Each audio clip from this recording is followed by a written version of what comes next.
lumilitaw ayon mismo kay dating kay Secretary of Interior and Local Government, SILG, John Vic Rimulya, lahat ng all points lahat daw ng punto, lahat ng ah, ebidensya, lahat ng kung lahat ng anggulo kung titingnan mo, lahat ang direksyon papunta sa konklusyon na nagpakamatay ah, di umano si dating DPWH Yusek Catalina Cabral.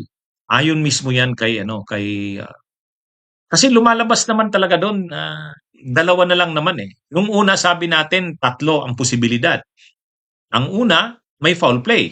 Ibig sabihin puwedeng pinukpok, nahulog, kaya binaril, ah, nahulog, kaya tinulak. 'Yun ang may foul play. Pero wala, eh, wala sa wala namang,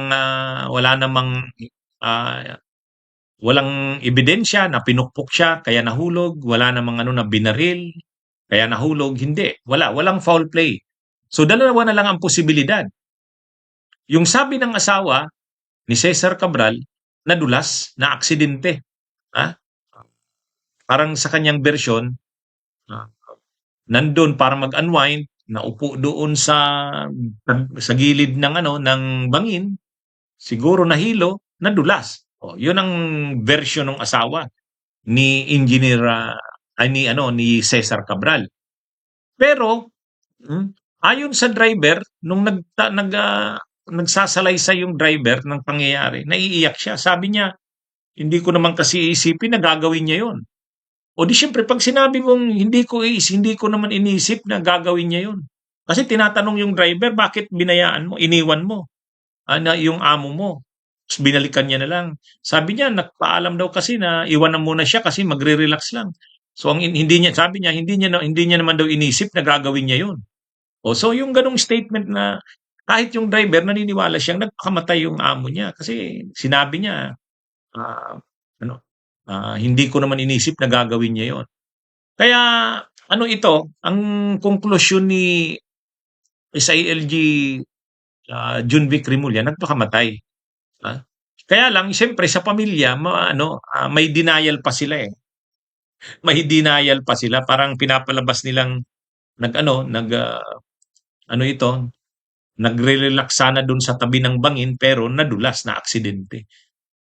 Pero sabi nga ni SILG Junvic Rimulya, hindi, all points, lahat ng anggulo nagpapakita na nagpakamatay ito. Ngayon, kung sa pagpapakamatay, kung yun ang nagiging konklusyon sa investigasyon ng gobyerno, ng mga autoridad, mga ahensya ng gobyerno, ah, ang sunod na tanong, bakit doon? Bakit doon sa Benguet? Bakit kailangan niya pang umakyat doon sa Benguet, sa Baguio City, ah, para doon magpakamatay kung nagpakamatay siya? Hmm? Dito lumilitaw na maraming transaksyon itong si Yussi Cabral sa bahagi ng Baguio City at ng Benguet. Unang-una, yun lang tinuluyan niyang hotel, yung Ayon Hotel, ayon kay SILG Rimulya din, pag-aari daw yun ni Yussi Cabral. Totoo, hindi sa kanya nakapangalan sa isang Engineer Dave Sanchez, pag-aari ng Sanchez family. Pero ayon sa Billionaire News Channel, itong si David Sanchez di umano ay karelasyon ni Cabral. Yan.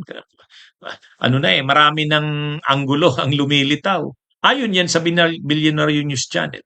Pareho sila officers ng PICE, yung Philippine Institute of Civil Engineers, kasi itong si Yussi Cabral, ang isang pinagmamalaking accomplishment nito, ito ang kauna-unahang babaeng presidente ng Philippine Institute of Civil Engineers. Kasi yung PICE, male-dominated na association. Parang pag sinabi mong PICE, dapat ang president lalaking engineer, civil engineer. Pero hindi. Siya yung kauna-unahang babaeng presidente ng PICE. At dito niya daw ito naging ka-close itong si Engineer David Sanchez, officer din ng PICE. At ito sila ay nagkaroon ng mga transactions. At yun na nga yung sinasabi ni Junvic Rimulya ni sabi ni John Vic Rimulya, ano lang 'yan, partner 'yan ni UC Cabral itong si David Sanchez. Sa kanya nakaregister yung pag-aari ng Ayon Hotel bago bininta sa tao naman ni Eric Yap. Ngayon, bininta ito sa isang nagngangalang Ruben Tan. Ruben Tan. Si Ruben Tan, tao naman ni Eric Yap. Ano ang mga patunay? Maraming mga pag-aari at transactions itong si Ruben Tan na actually kay Eric Yap.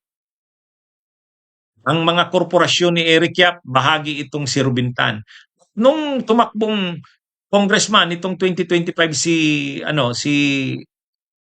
Eric Yap bilang congressman ng Lone District ng Benguet, may kalaban siya na pinitisyon nila for disqualification. Ang nag-file ng disqualification, ang petitioner, itong si Ruben Tan. At siya kanya na ngayon nakapangalan, yung yung Ayon Hotel. Kaya, kumbaga lumilitaw dito sa tanong, kung nagpakamatay nga si UC Cabral, bakit sa Baguio pa? Kaya bakit doon pa sa Baguio, Benguet? Kasi malapit sa kanya yung ano pala siya doon, may mga transactions pala siya doon. Based yan sa sinasabi ni John Vic Rimulya. Yun daw yung At na tinanong din yung NBI, ganun din yung investigasyon nila. Ganun din yung investigasyon nila.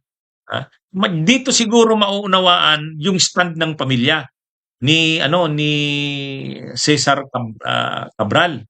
Ang sabi ni Cesar Cabral, ayaw niya ng pag-usapan yung tungkol sa pagkamatay ng kanyang asawa. Basta't naniniwala siya ito'y na-aksidente.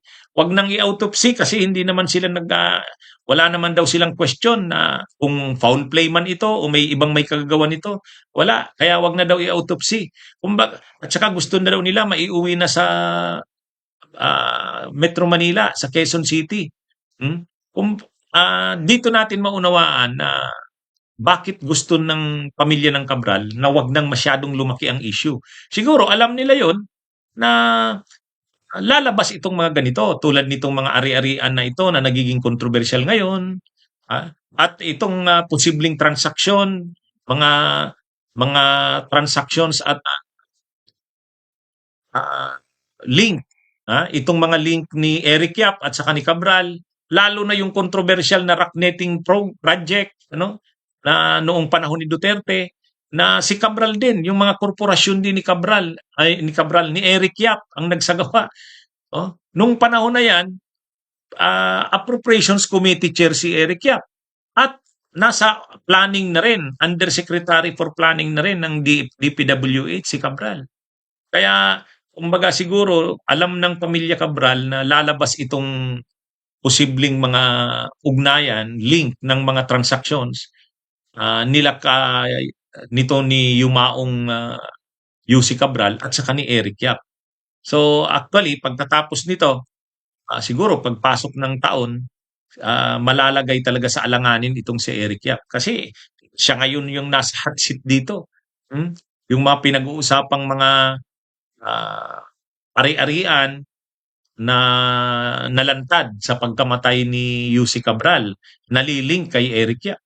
Kahit yung lugar na lang na kung saan nagpakamatay di umano itong si UC Cabral ay bahagi noong kontrobersyal na mga rocknetting projects ni Eric Yap na pinunduhan ng DPWH kung saan mataas na opisyal si UC Cabral. Kaya talaga ito So dito ito ngayon yung mga lumilitaw kaya yung pagpunta niya sa Baguio Benguet hindi naman lang yon. Kaya marami kasing nagtatanong, kung nagpakamatay nga si UC Cabral, bakit sa Baguio Benguet? Bakit pumunta pa siya doon? Ito na ngayon. Unti-unti nang lumilinaw itong mga bagay na to. Ano rin yan, siguro yan din yung bumagabag sa na isip ni dating UC Cabral na sa kanya na kasi yung investigasyon Pinatawag na siya ng ombudsman noong December 3. Pinatawag na siya ng ICI noong December 15. Hindi nga lang siya sumipot. Pero pagpasok ng 2026, iimbestigahan na siya at lilitaw ito. Lahat ng ito lilitaw din Kaya naano niya na rin yan. Siguro nakita niya na yung mga hindi na talaga maiiwasang lalaki ang isyong ito. Bunyog, halikan na kasama ka. Bunyog, Kapag buklod ay may pag-asa, Luzon, Visayas, Mindanao, isa ang pananaw. Sa bagong Pilipinas ang bunyog isisigaw. Bunyog.